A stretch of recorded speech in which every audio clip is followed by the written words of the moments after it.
Hello everyone, नमस्ते प्यारे बच्चों। आज मैं आपको अव्यक्तिगत खाते के बारे में बताऊंगी।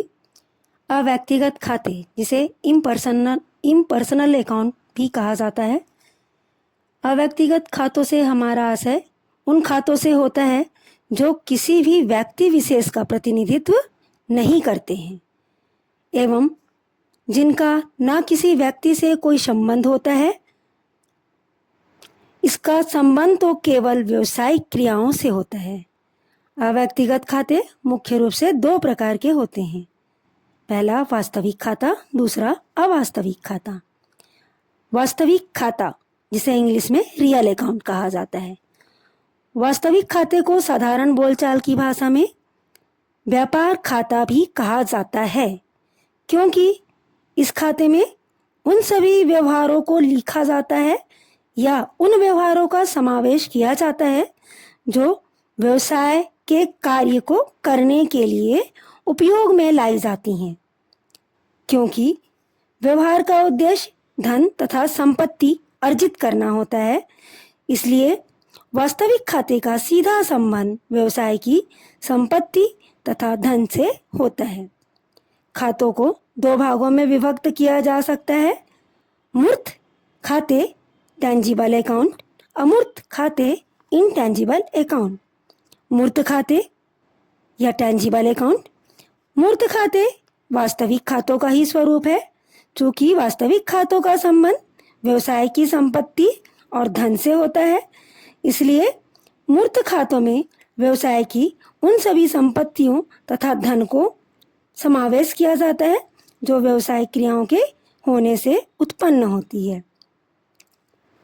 मूर्त संपत्ति का मतलब होता है जिन संपत्तियों को छुआ जा सकता है, देखा जा सकता है, जैसे भवन, मशीन, फर्नीचर आदि।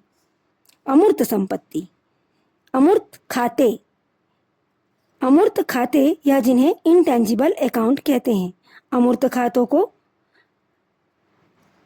अमूर्त खाते से आशय उन खातों से है जिनको छुआ नहीं जा सकता, किंतु इनका भौतिक मूल्य ज्ञात किया जा सकता है। अमूर्त खाते वे खाते होते हैं जो व्यापारिक क्रियाओं को सुचारू रूप से चलाने में अपना सहयोग प्रदान करते हैं।